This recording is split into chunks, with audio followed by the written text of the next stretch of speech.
minutos a outro punto, concretamente a un cartel da Guardia Civil onde estás ti, Diego, e onde están a interpoñer unha denuncia ás víctimas dun terrible ataque que sucedeu fai unhas horas en Pereiro de Aguiar, en Ourense, un rapaz e unha pequena cadeliña, un chihuahua, que foron atacados por un grupo de cans de caza. Non, Diego? Van a por unha denuncia.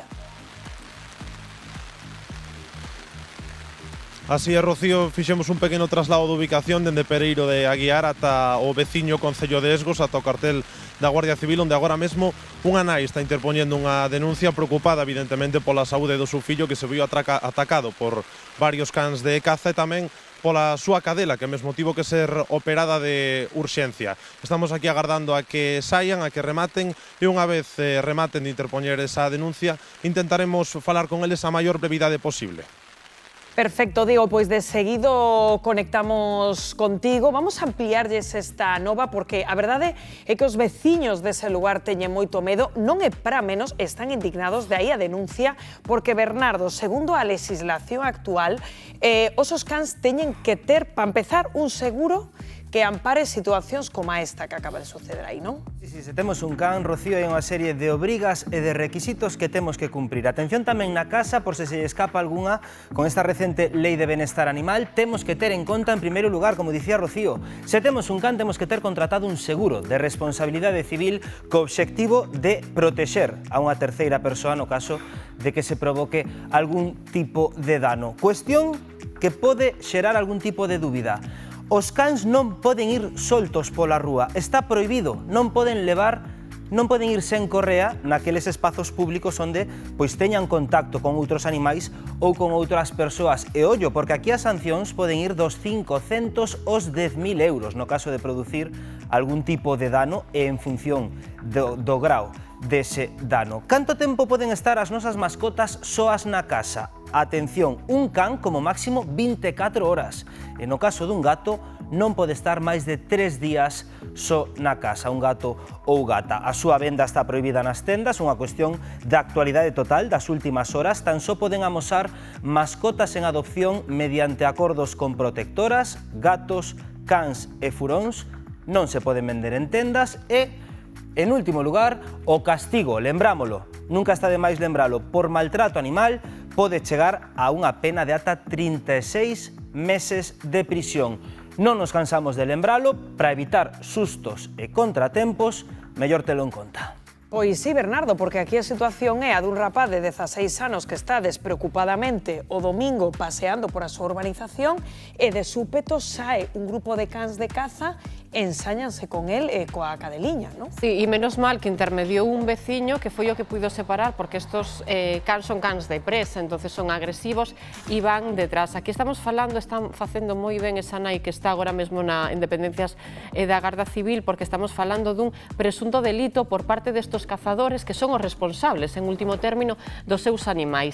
E, ademais, polo que contan os veciños, non era a primeira vez que acontecía algo así, porque hai veciños desta urbanización onde tivo lugar o ataque que dicían que incluso lle entraran estos cans ás súas casas, non? Entonces, aí sí pode haber unha responsabilidade por parte dos cazadores. Eu solamente un apuntamento, Rocío. Nos temos un historial bastante negro no que a ataques de cans se refire. O ano pasado, creo que foi en Pazos de Borbén, unha nena de 5 anos tivo que ir para a UCI polo ataque dun can. E en 2010, que o recordo eu que estaba empezando na profesión, recordo cubrir o caso da morte dun bebé de 2 anos, tamén pola zona de Pontevedra foi tamén atacada polo can dun veciño, creo recordar, así que... Claro, é que isto é un risco, de feito din, Luís, que ali os veciños teñenlle xa máis medo os cans que os xabaríns, que tamén andan por la populación. Claro, evidentemente. Ahora Patricia fixo unha diferenciación que a mí parece moi importante, que a agresividade dos cans non ten por que ten que ver ca raza. O sea, unha cousa son as razas perigosas, que de feito feito hai un rexistro, os cans de caza, a inmensa maioría non están dentro dese rexistro de razas peligrosas, e outra cousa é a agresividade do animal, no? De feito, incluso dase casos de animales que realmente están dentro das razas peligrosas e ao final, según o comportamento que vayan tendo, non teñen ningún problema, no? O que sí é que hoxe en día temos que darnos conta de que hai un cambio sustancial en relación, antes o comentabades, co tema dos cans e os gatos que non poden estar sós na casa e todo eso. Eu cando estudiaba a teoría do dereito decíanos que os animais que non eran suxetos de dereitos, no? Hoxe en día eso cambiou radicalmente, no? Hai un cambio absoluto, no? Despois, ao tema da responsabilidade civil, a mí non me cabe ninguna duda que esta xente, sendo cazadores, o tema da responsabilidade civil a terán totalmente cuberta, porque senón van a ter un problema gordo. Deberían, sí. Bueno, é que non sei, é que non son capaz, Gloria, de porme na cabeza dese neno do medo que tivo que pasar, porque agora non lo contará nai, non? Pero dicía que máis que as feridas era o shock, o medo. É tremendo, é que de pronto ves ir cara a teu fillo, xa non é cara a cadela, que tamén, cara a teu fillo, un animal que sabes que o pode matar, directamente, que pode matar o neno. Pensa que estamos falando, eu creo, por que puiden averiguar por aí, que cans para a caza do jabalí. Non estamos falando de ningunha tontería. Sí, non, que se ensañaron coa cadela, demais, e que estiveron a piques de matala, non? A chispa, este chihuahua. Estamos xa en comunicación, xa podemos falar con Amanda Metcalls, que ela é adestradora canina. Que tal? Moi bons días. E a queremos incorporar a esta conversa.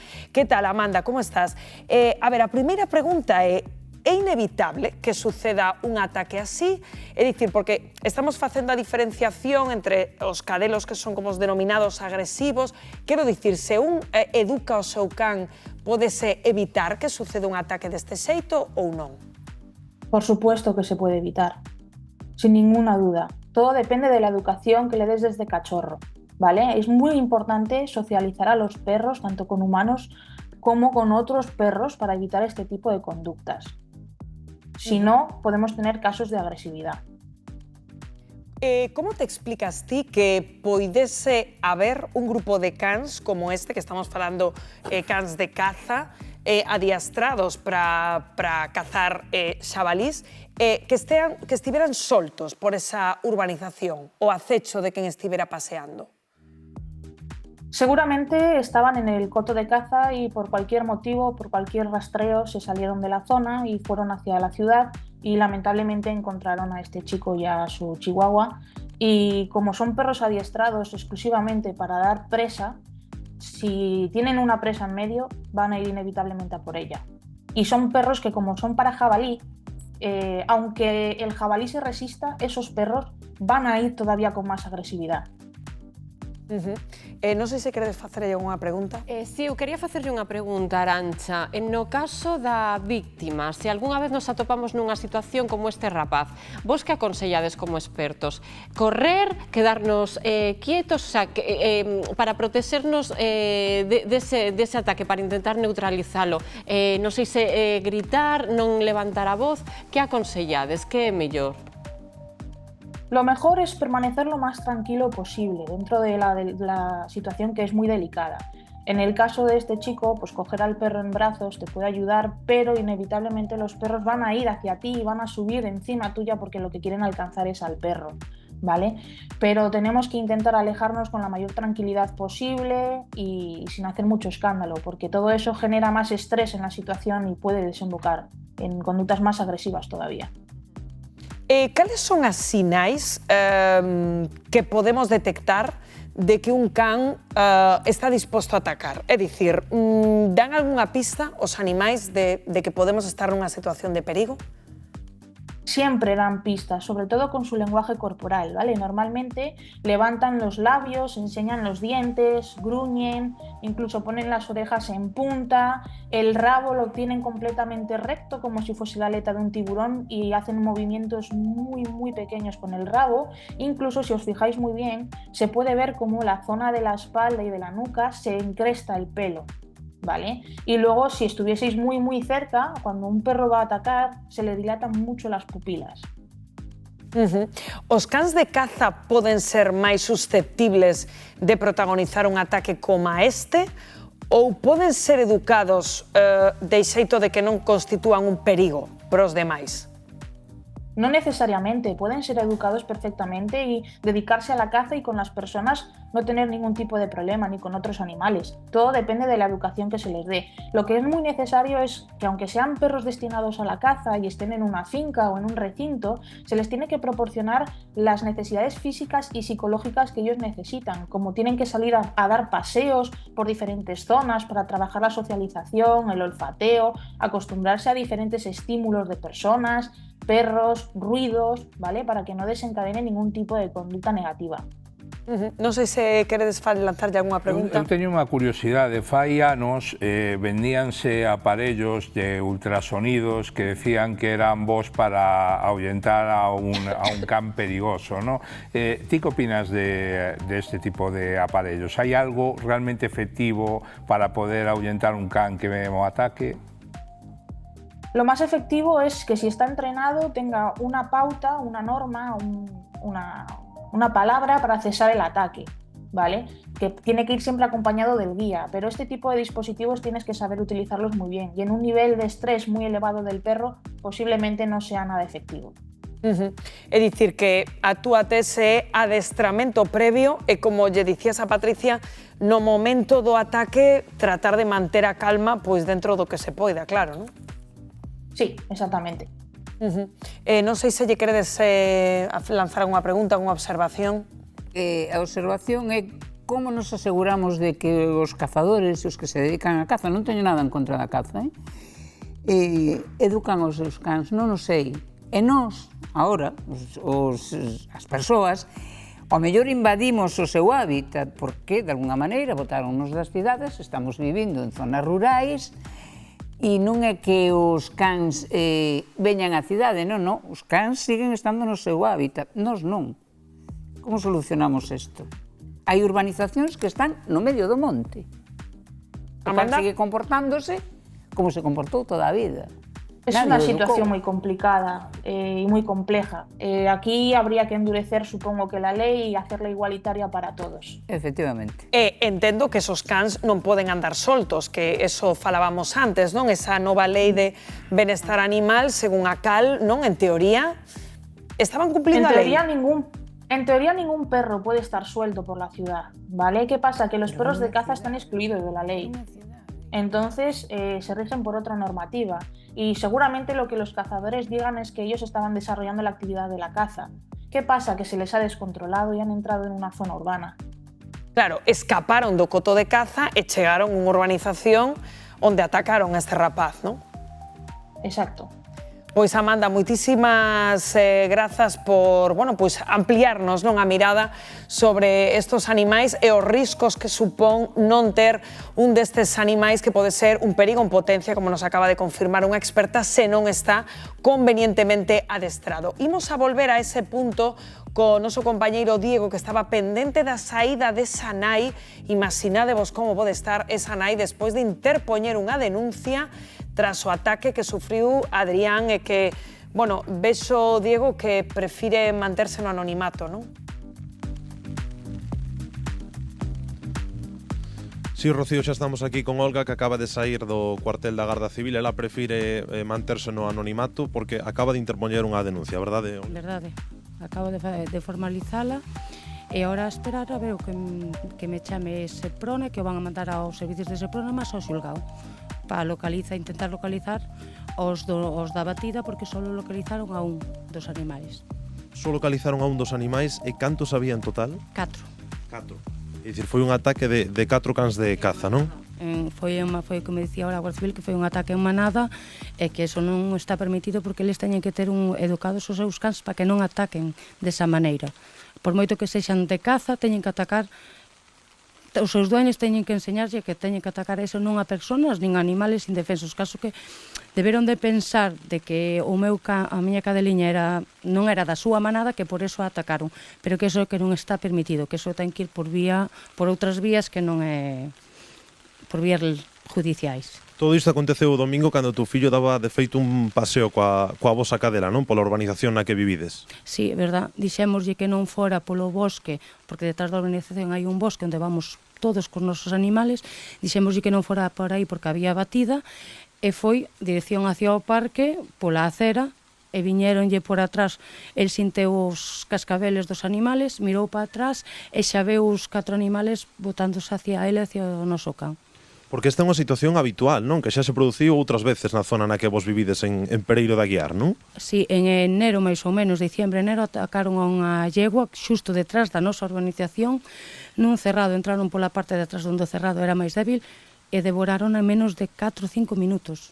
Diante dun neno pequeno de seu pai, porque íbamos todos ali a levarlle de comer á yegua esa, que tiña máis de 20 anos. E cal é a situación dos veciños da urbanización? Tendes pensado tomar algunha medida para que isto cambie, para que isto pare? Mira, acaban vindo para cá, chamoume unha señora de Loñoa que xa foi a que reunira as firmas cando foi o tema da yegua, e ora díxome que está pendiente da secretaria do alcalde para poder ter unha cita con el, presentarlle todo e poder falalo. Eu vou ir para a semana que ven aos de Consellería de Sanidade, todos os que dan o de Medio Ambiente, os que dan os cousos de caza, para que me expliquen cos informes que teño todo como permiten un coto de caza tan cerca das casas. Porque un cande se pode escapar e pode pasar o que pasou. Hasta ahora non atacou a ningunha persona, pero é que ahora atacou unha persona. Aí van nenos de 8 ou 10 anos que se xuntan, van solos ao parque, van á pista onde hai o fútbol e todo. Como nos vamos deixar salir aos nosos fillos tranquilos, sabendo que os poden atacar os días de caza e os días das batidas? Non podemos, temos medo, todo o mundo ten medo. De feito, vamos, cada vez que vexamos uns cazadores, vamos a ir todos os veciños a botalos fora dali, facéndolle ruído, facendo o que quere, espantando os animales, para ver se así os sacamos de xuntanos cerca. E poderíamos comentar cal é a situación, que tal se atopa teu fillo e tamén que tal se atopa a cadela que foi a máis prexudicada no ataque, non? Sí, o meu fillo tuvo mordeduras en 2 dedos, hoxe fomos a facerlle as curas e a poñerlle a dosis de reforzo da tetánica, e ben, o neno está curando ben, perfecto, non lle colleu infección, está moi ben. Pero a miña cadela ainda sigue ingresada, falei hoxe coa veterinaria e van a mirar se ao largo do día son capaces de controlarlle o dolor e non ter que andar a subir e a baixar a dosis de morfina para poder mandarme para casa. Hasta as 8 non sabería nada, que estaría con eles outra vez, pero tuvo un neumotórax, ten 4 costillas rotas, o intestino saleulle para fora e gracias a Dios está ben, saleu fora de peligro, pero cando chegamos ali con ela non nos deron esperanza ninguna, por xusto onde tiña as mordeduras. É dicir, que a cadela chegou á atención veterinaria nun momento prácticamente crítico, non? Crítico, sí, de feito dixeronnos despois que non nos podían dar información porque era reservado xa. Empezaronlle a facer as pruebas e con neumotoras estuvo toda hasta as 5 da tarde, que depois fixeronlle unha placa e xa viron que desapareceron neumotoras, entonces estabilizárona e sobre as 6:30, 7 meteron a quirófano polo do intestino. Por suerte non desgarrou nada nin nada, pero ten as 4 costillas rotas e por dentro está magullada por todas. De feito, na herida do lado ten un drenaje porque ten un drenaje porque lle bota moito pus para fora. Pero bueno, eso sería que agora teño, unha vez que me dean alta, teño que levála todos os días a que vexo o cirujano ali. Pois, compañeiros, se queredes preguntar algo, está a vosa escoita. Bo día, mire, eu quería lle preguntar sobre o relato dos feitos, porque teño entendido que xusto despois do ataque apareceu na zona unha furgoneta presuntamente cos cazadores e que foron os que se levaron ao can que estaba atacando o seu fillo. Entendo que, gracias a isto, a Garda Civil non somente ten identificado o animal, sino tamén os seus propietarios. Non quería que me clarificase se isto realmente aconteceu así. Sí, máis ou menos. Mire, cando estaban atacando o meu fillo, apareceu un veciño que iba ao parque co seu neno, a súa muller e o seu can. Cando veu que lle estaban atacando o meu fillo, el foi a axudar e empezou a darlle patadas a patadas, co pau, con pedras, co que había para separalos. Cando xa estaba casi parada, os cans xa casi quietos, apareceron 2 coches de cazadores, o veciño parounos e preguntoulle se eran deles, eles dixeron que non, marcharon, pero colleron a un can. Ese can non apareceu, apareceu outro que o veciño, despois que a Guardia Civil, reconoceu-no. Pero ese, o que reconoceu, dixo ese can, o dueño dixo que non podía ser el, que non salira do coche. Claro. Pero sí está localizado un porque lo reconoceu facilmente, e a Guardia Civil xa ten os 10 cazadores que estaban ali, cando o domingo só apareceron 3 ou 4, non che podes dicir exactamente, o resto non había nadie. Bueno, o Volga, que como acabamos de ver, ademais, en riguroso directo aquí no termómetro, acabades de interpoñer esa denuncia á Garda Civil, que será encargada, bueno, pues de facer unha investigación e chegar ata o final sobre o que aconteceu. Un bico moi grande, Olga, moitas grazas por atendernos, ánimos para Adrián e tamén para Chispa, que seguro que pronto a tedes xa plenamente recuperada, Olga.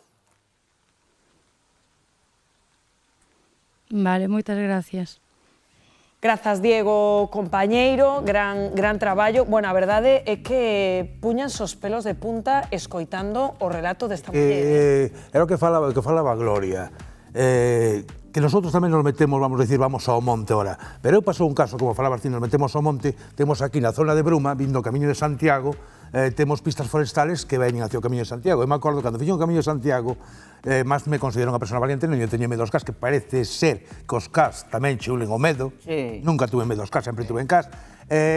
Aquel día, a verdad que pasei medo cos cazadores, os tiros indo pola pista forestal, e dixi, isto debe estar señalizado. Eu creo que debía estar señalizado unha vez polo Barco de Valdeorras, o ano pasado. Foi a primeira vez e a única que vin señales de que había unha batida. Aquí o que nos acaban de describir é un problema de convivencia puro e duro. É dicir, hai un coto de caza, unha urbanización moi preto e cans que se escapan. E aínda por riba nos acaba de confirmar unha experta que eses cans non teñen que estar atados se están no coto, pero claro, se escapan. Aí está, estamos falando de que eu creo que non se debe tampouco demonizar a caza, é unha actividade reglamentada, supervisada tamén porque por as instancias autonómicas e tamén polos esforzos e corpo de seguridade. Estamos falando de que xa hai unha denuncia presentada, hai un corpo como o Servicio de Protección da Naturaleza da Guardia Civil, que é unha unidade especializada que está facendo as investigacións, e unha vez que